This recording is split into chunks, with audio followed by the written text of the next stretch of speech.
Salmo 9. Te alabaré, oh Jehová, con todo mi corazón, contaré tus maravillas. Me alegraré y me regocijaré en ti. Cantaré a tu nombre, oh Altísimo. Mis enemigos volvieron atrás, cayeron y perecieron delante de ti. Porque has mantenido mi derecho y mi causa. Te has sentado en el trono juzgando con justicia. Reprendiste a las naciones, destruiste al malo, borraste el nombre de ellos eternamente y para siempre. Los enemigos han perecido, han quedado desolados para siempre, y las ciudades que derribaste, su memoria pereció con ellas. Pero Jehová permanecerá para siempre, ha dispuesto su trono para juicio. Él juzgará al mundo con justicia y a los pueblos con rectitud. Jehová será refugio del pobre, refugio para el tiempo de angustia. En ti confiarán los que conocen tu nombre, por cuanto tú, oh Jehová, no desamparaste a los que te buscaron. Cantad a Jehová que habita en Sión, publicad entre los pueblos sus obras, porque el que demanda la sangre se acordó de ellos. No se olvidó del clamor de los afligidos. Ten misericordia de mí, Jehová, mira mi aflicción que padezco a causa de los que me aborrecen. Tú que me levantas de las puertas de la muerte, para que cuente yo todas tus alabanzas, en las puertas de las hijas de Sión, y me goce en tu salvación. Se hundieron las naciones en el hoyo que hicieron, en la red que escondieron fue tomado su pie. Jehová se ha hecho conocer en el juicio que ejecutó, en la obra de sus manos fue enlazado el malo. Los malos serán trasladados al Seol, todas las gentes que se olvidan de Dios, porque no para siempre será olvidado el menesteroso, ni la esperanza de los pobres perecerá perpetuamente. Levántate, oh Jehová, no se fortalezca el hombre, sean juzgadas las naciones delante de ti. Pon, oh Jehová, temor en ellos, conozcan las naciones que no son sino hombres. Bien, vamos a ver en esta noche que los creyentes adoran a Dios por su justicia. Los creyentes adoran a Dios por su justicia. Este es un salmo de adoración de David por haberle salvado de los enemigos de la nación.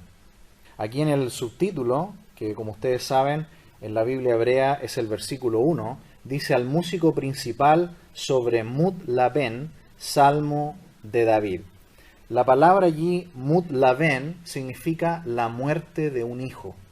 Por lo tanto, es muy probable que esta categoría de salmo, que en un sentido es un salmo de tristeza, de gran opresión sobre el corazón del salmista, pero también termina con alegría y con gozo, porque Dios finalmente libera al oprimido. Dios libera finalmente al que tiene una carga en el corazón. ¿Y qué carga más grande que los que han pasado por un Mut-Laben, por la muerte de un hijo? David pasó por ello, ¿recuerdan? Un hijo murió. Luego del pecado que él cometió con Betsabé, hubo un hijo que nació, pero este hijo lamentablemente no sobrevivió y murió.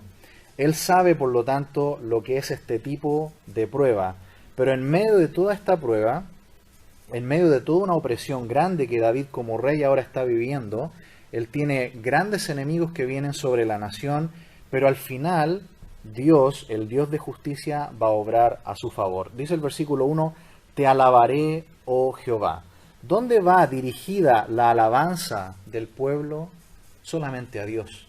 Nosotros debemos adorar solamente a nuestro Dios. Y dice allí, con todo nuestro corazón. El corazón en la Biblia siempre representa todas las operaciones del ser humano. Las acciones mentales, las emociones y luego nuestras propias acciones, tanto de nuestras manos, de nuestros pies, de nuestros ojos. La Biblia dice que todo viene del corazón.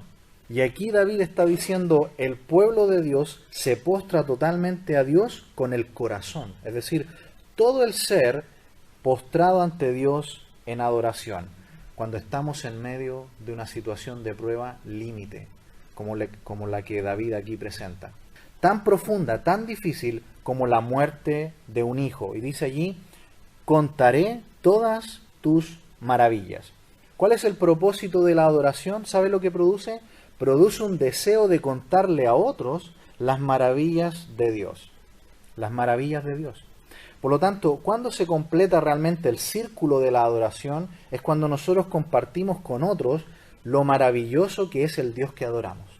Los cielos cuentan la gloria de Dios y el firmamento anuncia la obra de sus manos. Eso dice el Salmo 19. Por ejemplo, nosotros adoramos completamente a Dios, no solamente cuando venimos aquí a su casa de oración y adoramos juntos. También le adoramos cuando le contamos a otros cuán maravilloso es el Dios que adoramos. Me alegraré, dice el versículo 2, y me regocijaré en ti. Cantaré, oh Altísimo. ¿Qué produce esta alegría, aún en medio de la prueba grave en la que está pasando David como rey? La adoración verdadera que produce, dice aquí, alegría y regocijo. ¿Estamos pasando por tiempos difíciles? Pruebe adorando al Señor, aunque le cueste lo que le cueste. Intente en ese momento postrarse al Señor, adórelo. ¿Y sabe lo que dice aquí? El Señor va a darle alegría y gozo a pesar de la prueba necesaria. Dice incluso, cantaré a tu nombre, oh Altísimo. Hasta aquí recién dice que la adoración se puede expresar en música y en canción cantada. Nosotros a veces relacionamos que la adoración es solamente la música que cantamos, pero no. La adoración son actitudes, son un corazón contento. La adoración también la podemos comunicar a Dios por medio de nuestras palabras en oración y también con música. No es solamente la alabanza cantada. Recién aquí en el versículo 2 menciona que todo esto puede producir también, entre todo, la canción. Adorar a Dios con nuestras voces. Y incluso no necesitamos solamente reunirnos aquí todos para cantar al Señor. También podemos cantar solos al Señor. No sé si usted lo ha hecho, pero a veces podemos cantar solos cuando estamos en nuestra habitación, solos cuando vamos quizás caminando, solos cuando estamos en algún lugar en que hemos quedado solos, solamente el Señor y nosotros. ¿Sabe que podemos cantar allí también? Y el Señor escucha esa alabanza. De reconocer sus maravillas, reconocerlo con todo nuestro corazón, esto produce un canto que el Señor recibe con gozo. Versículo 3 dice, mis enemigos volvieron atrás, cayeron y perecieron delante de ti. Aquí vemos que Dios ha hecho una obra en la vida del salmista, que es David. Y esto ha producido en él una genuina adoración. Sabe que al final Dios siempre va a intervenir. El Señor tarde o temprano va a intervenir contra los enemigos de David. Estos enemigos quieren destruir al pueblo de Israel. Pero ¿qué dice al final el rey David? Dice, ellos al final retrocedieron, cayeron y perecieron. No sabemos si el Señor va a intervenir ahora. Nosotros le pedimos, ¿cierto?, al Señor, Señor, ¿cuándo vas a intervenir en esta situación en la que estamos? Señor, ¿cuándo vas a intervenir y vas a hacer algo a nuestro favor? Estamos pasando una prueba. No sabemos cuándo, pero el Señor siempre escucha a los que claman a Él. Eso es lo que vamos a ver también aquí en este salmo. En algún momento, los que están produciendo una prueba, los enemigos o cual sea la situación que estamos pasando, dice aquí, finalmente van a retroceder, van a caer y van a perecer. Los enemigos del rey David, finalmente, confabulados contra él y contra el pueblo de Israel, van a ser derrotados y destruidos delante de él. Versículo 4 dice, porque has mantenido mi derecho y mi causa. David le ha reclamado al Señor en oración, le ha clamado y reclamado que su derecho es lo justo. Y aquí vemos que el Señor finalmente lo ha reconocido. David reconoce que es el Señor el justo, Él es el que está sentado en el trono, Él tiene la autoridad. Y por eso Él es digno de ser alabado. El Señor, dice el versículo 5, reprendiste a las naciones y destruiste al malo. Luego de mucha paciencia y tiempo que incluso el Señor le da a todas estas naciones malvadas, paganas, que vienen a atacar al pueblo de Israel, finalmente el Señor actúa, reprende a los malos, no lo hace súbitamente. Nosotros a veces pensamos que Dios súbitamente viene y destruye a los malos, pero vemos que el Señor le da tiempo y paciencia para que estos malvados se arrepientan. Pero va a llegar un momento en que Dios va a reprender a estos malos. Incluso dice aquí, borraste el nombre de ellos eternamente y para siempre. No como nosotros los hijos de Dios. Recuerdan en Apocalipsis que hemos visto que el Señor dice, yo no borraré su nombre del libro de la vida y confesaré su nombre delante de mi Padre y delante de sus ángeles. Nuestro nombre está seguro en el libro de Dios, en el libro que está en el cielo, en el libro de la vida. Pero ¿qué dice el Salmo 69, 28? Sean raídos del libro de los vivientes y no sean escritos los malos entre los justos. Los malvados finalmente van a ser juzgados si no se arrepienten, si no vienen al Señor y se arrepienten. Nuestro nombre, si ya hemos creído en Cristo, está escrito en el libro de Dios. Jamás seremos quitados de allí. Pero los malos dice, si no se arrepienten, si no vienen al Señor, serán raídos del libro de los vivientes. Los enemigos han perecido, dice el versículo 6, han quedado desolados para siempre, y las ciudades que derribaste, su memoria pereció con ellas. ¿Nuestra memoria pasará? Los hijos de Dios, por la gracia de Cristo, permaneceremos por siempre. Él nos ha dado vida eterna. Los únicos que quedarán destruidos y su memoria raída del libro de los vivientes son aquellos que no han venido a Cristo, aquellos que han rechazado a Cristo y que aquí vemos están siendo utilizados por el maligno para tratar de destruir al pueblo de Dios, Israel, en el tiempo del rey David. Así también en nuestro tiempo actual. Lamentablemente todas aquellas personas a las cuales nosotros le hablamos incansablemente, les compartimos del Señor y de sus maravillas, de lo que el Señor ha hecho en nuestras vidas, y quizás, cierto, muchas veces ellos hasta se burlan de nosotros. Lamentablemente va a llegar un día en que ya no va a haber más gracia. Se va a acabar la paciencia de Dios y solamente van a enfrentar el juicio. Eso dice ahora el versículo 7. Pero Jehová permanecerá para siempre. Es decir, al contrario de los malos que serán destruidos, el nombre de Dios sí permanecerá para siempre, y todos los que están a su lado también. Por eso es que nosotros tenemos la seguridad de la vida eterna, porque como Él es eterno, Él permanece para siempre, nosotros también permaneceremos para siempre por su gracia. Él ha dispuesto su trono para juicio. La victoria de Dios es segura, es totalmente segura. Él jamás va a perder. Del pasado, presente y futuro, Él siempre ha ganado. Esa es la garantía por la cual el salmista aquí alaba a Dios. Los malos finalmente perecerán, no serán recordados. Su memoria no va a permanecer. Solamente aquellos que han creído en Cristo permanecerán. Versículo 8 dice, Él juzgará al mundo con justicia y a los pueblos con rectitud. David está mirando al reino futuro, al reino mesiánico. Un día el Mesías, el Señor Jesucristo, vendrá y establecerá su reino perfecto en el mundo. Él va a guerrear con las naciones enemigas del pueblo de Dios en la segunda venida del Señor Jesucristo. Y todas las naciones serán por primera vez gobernadas por Cristo con rectitud. Este reino futuro de nuestro Señor Jesús es el prólogo, es la introducción de lo que va a ser el reino eterno celestial. Y mire cómo será ese reino. Dice el versículo 9, Jehová será refugio del pobre, refugio para el tiempo de angustia. Por primera vez los pobres serán saciados de todo bien. Por primera vez la angustia no tendrá lugar, porque será un reino perfecto donde Cristo estará sentado en el trono, aquí en la tierra.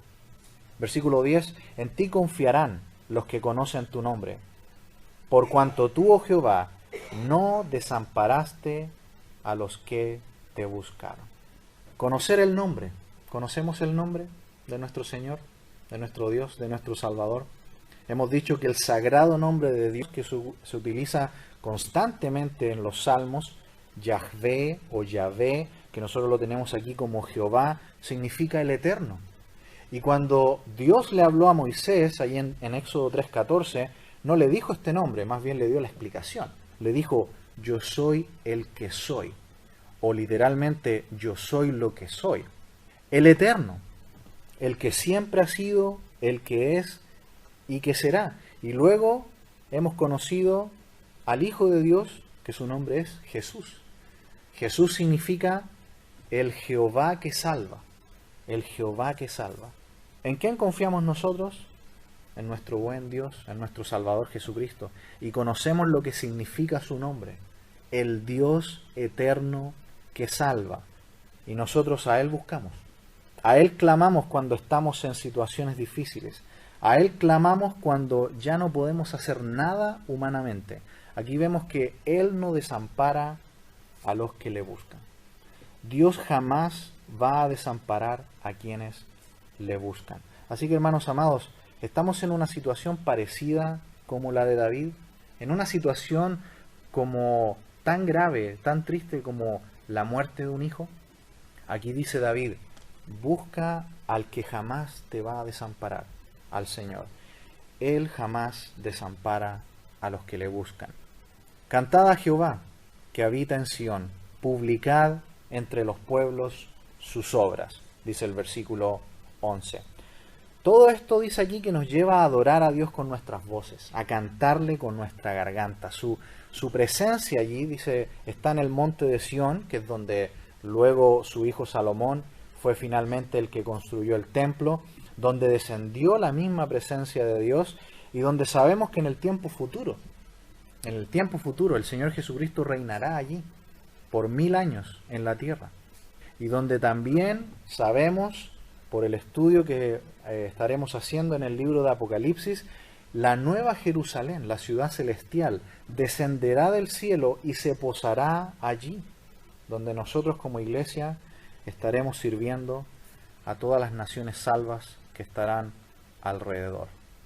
Así que el monte de Dios, el monte de Sión, es un lugar muy especial y aquí Él lo menciona, donde desde allí se publicará a todos los pueblos sus obras. Recuerdan que en el versículo 1 el salmista ya estaba diciendo que a pesar de lo que estaba pasando, Él va a contar todas las maravillas de Dios. Y aquí que Él pide, publicad entre los pueblos sus obras. El pueblo que realmente adora a Dios cuenta y publica las maravillas de Dios. Y sin duda que la maravilla de Dios más grande que nosotros tenemos es el Evangelio.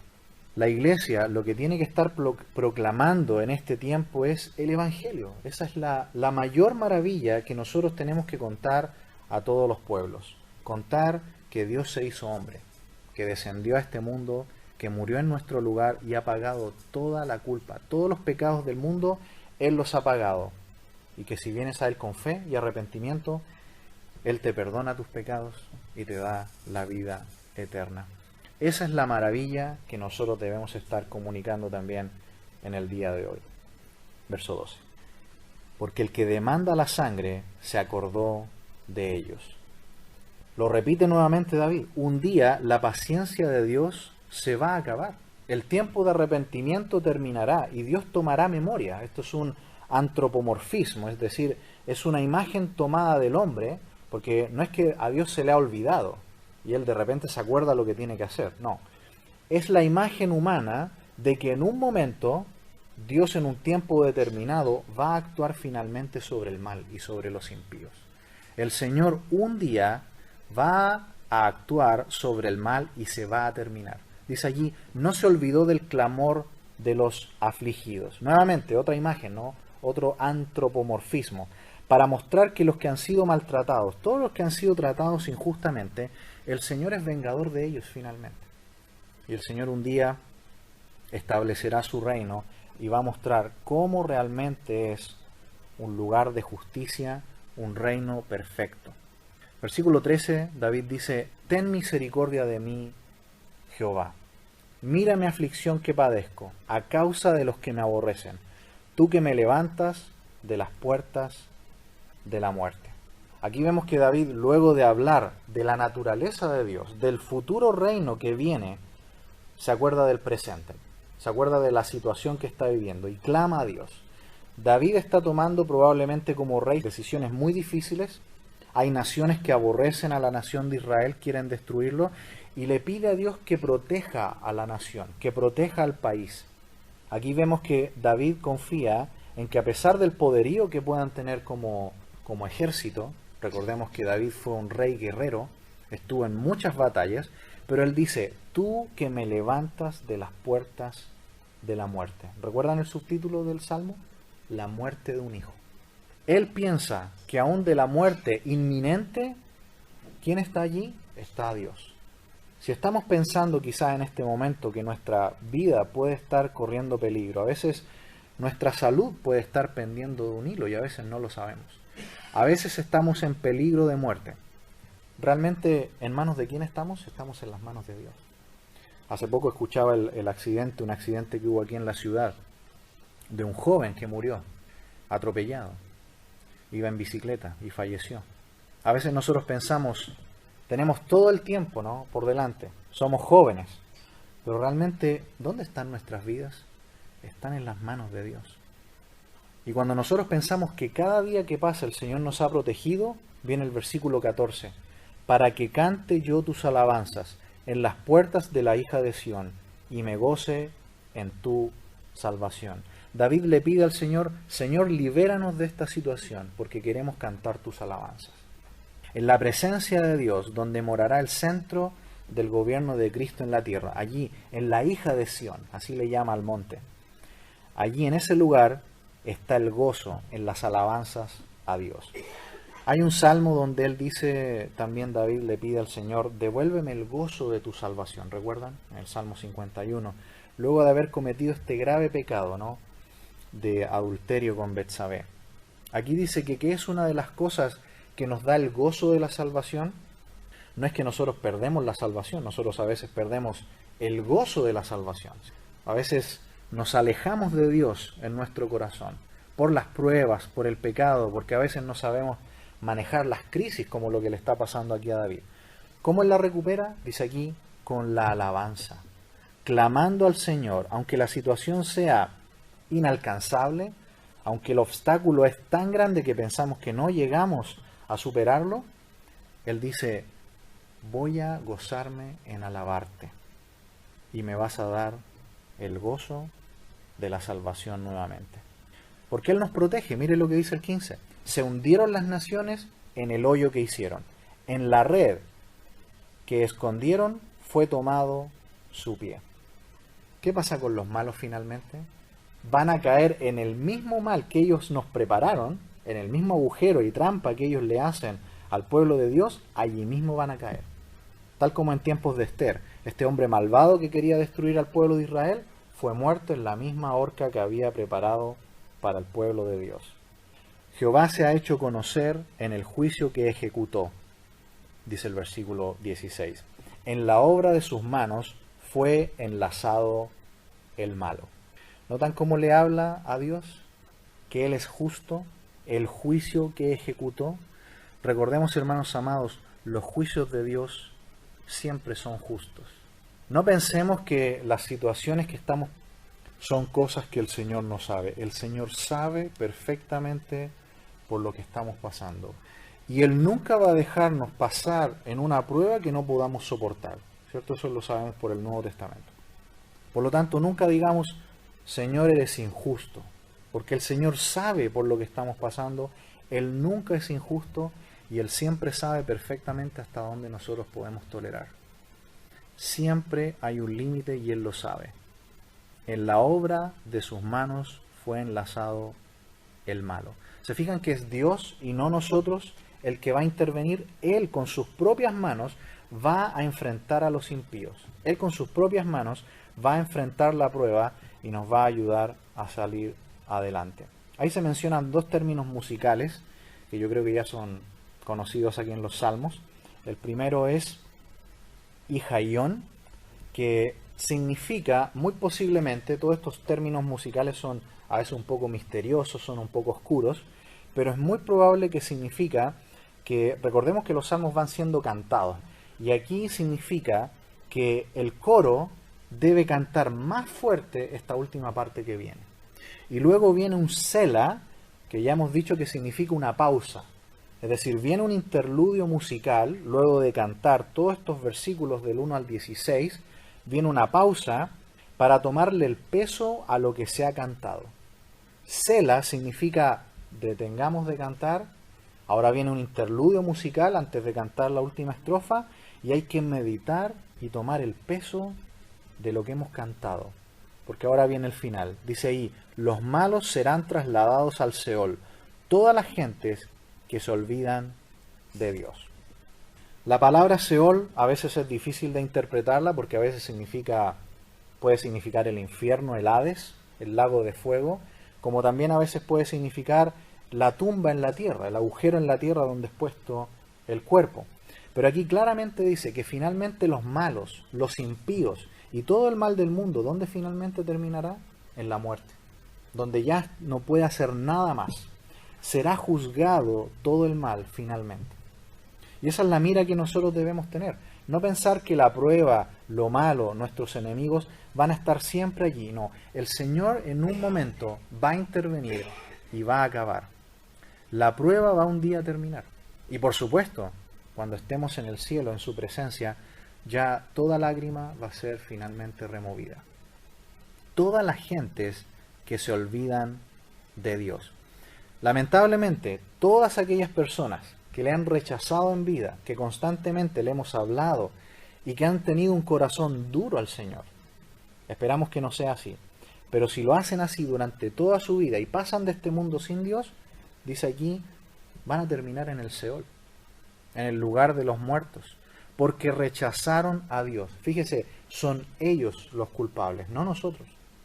Ellos han preferido decir no a Dios.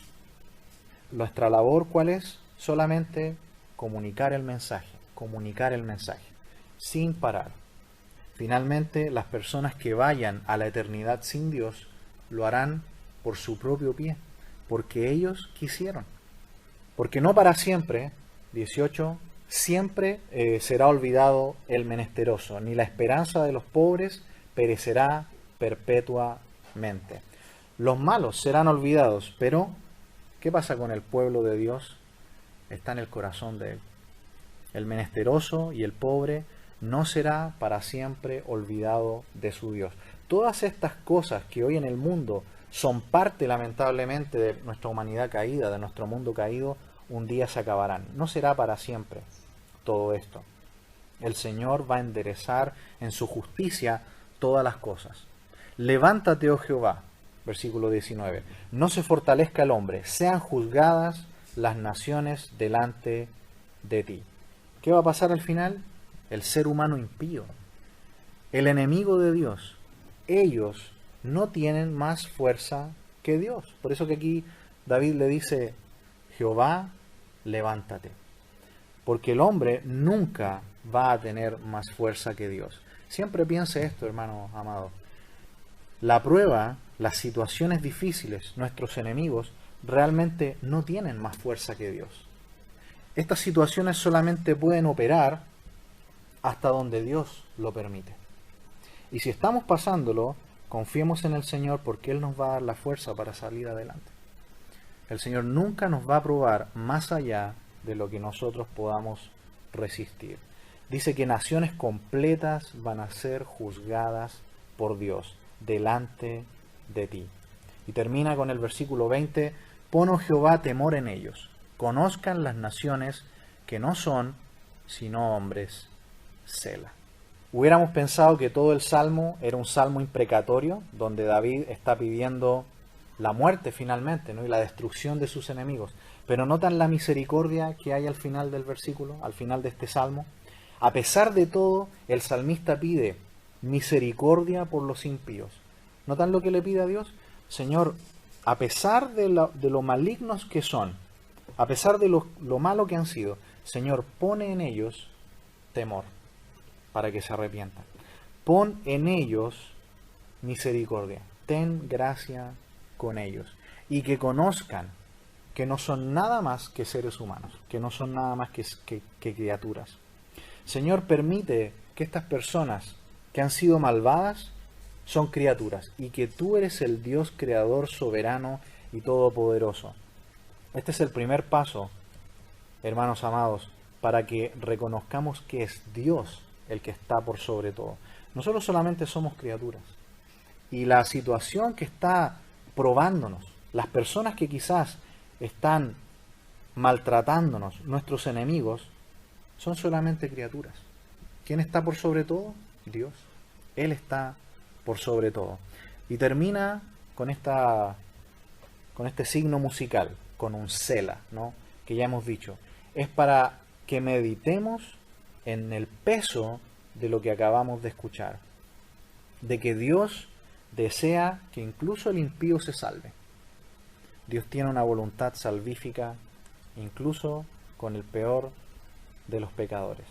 Porque a pesar de que estas personas merezcan el juicio inmediato, notan que Dios quiere salvarles, a pesar de todo. Hemos visto, hermanos amados, en esta noche que los creyentes adoran a Dios por su justicia.